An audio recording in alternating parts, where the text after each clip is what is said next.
for making this happen. When I approached you with my mother's music, which is very old, it's been indoors in my house for the last 80 years or so. So, the dress that I'm wearing was what my grandfather bought for my grandmother when they got engaged in the late 1800s.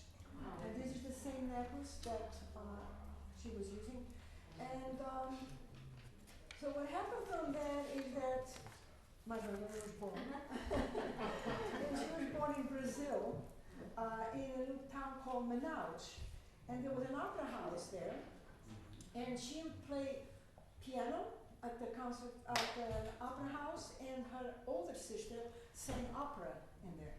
So it was a very musical family, and then they moved to Lisbon, Portugal, and she continued to not only play, but a lot of her music got published, and you can see how big the music sheets were. Okay. And she had this thing about love and sex and all the things that you couldn't talk about in those years, but she did it anyway. And so she would have the people that would write the poetry for her, the lyrics for the music were men. That way it was more sellable. So growing up with my mother, in the sense that when it came to music, we would be at my grandmother's house where she had the piano there, and we would go there, and there would be my family and my friends, just like here. And that's why I love coming to these musical events, because it kind of reminds me of what it was like to be in those days. And I'd sit on my father's lap and just watch the music play. And she'd play the piano, and she'd wear this dress, because that's what she wore every time she played the piano. She wore this dress. And my Aunt Heidi, she was her older sister. She'd still sing opera. And her other sister, she played the violin, and it was like amazing, totally amazing. I thought I'd bring with me, I didn't bring some of the books that my mother wrote, but I think that's kind of interesting to share with you. This is called the dictionary, it's in Portuguese, by the way. It's called the Dictionary of Famous Women. And she's right with Mother Teresa. That's my mother. And the third thing about it is that I'd like to share with you is that once she got married, and she got married in 1943, women in those days, believe it or not, they didn't have many rights about jobs and doing the things they enjoyed doing. They were either becoming a nun, being the spinster in the house, or getting married. And in her case, she got married, and she was a wife and a mother, and that's all she was concentrating on. Now, one of the things about the reason I brought this book, because I think it's kind of funny, in case some of you read Portuguese, you're welcome to look at it. In this book, everybody shows when they were born, all these famous women. My mother refused to give her birth date. Okay? It doesn't tell you when she was born. And she used to say, you never hit a woman, not even with a flower. Basically, you do not ask a woman her age. It's just totally unheard of. Okay.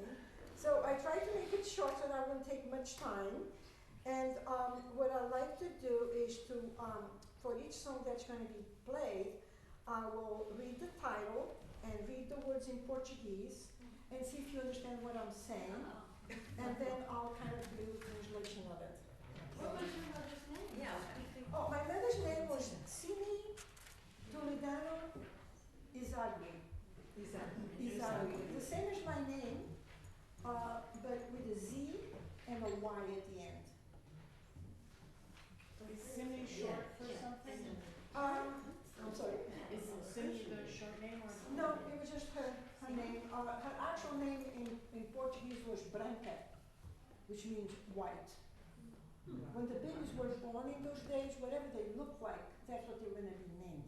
She was very white, like Snow White. So she was called Branca, which white. Her sister was a little darker, so she was called Morena, which means slightly darker. So they all have that, a meaning to their to their first name. So that's a good question. So the first song would be Enamorado. Well, Enamorado, I just want to tell you, it's a Fado. And if you ever go to Portugal, you'll hear a lot of Fado. Fado is the blues. Okay? But, like I said, my mother was into love and passion and so on. And so that's what the poetry, her lyrics were about. So, Enamorado, here comes the words, okay? Is that the one we're going to play first? No, you read it first and then we'll play. Oh. Yeah, that's the one she asked for. I'm not going to sing, I'm just going to read it. Da sua boca pequena, de que eu tenho tantos desejos, faz-me andar por este mundo cheio de pena. Faz-me andar por este mundo com a sede dos seus beijos. Any idea what I was? Kisses, something. So, like I said, it's the blues. It's like, it's about him being in love with this beautiful girl and how much he misses her lips and her kisses, and how he walks all over the world looking for her and wishing that he could have her near so he could kiss her.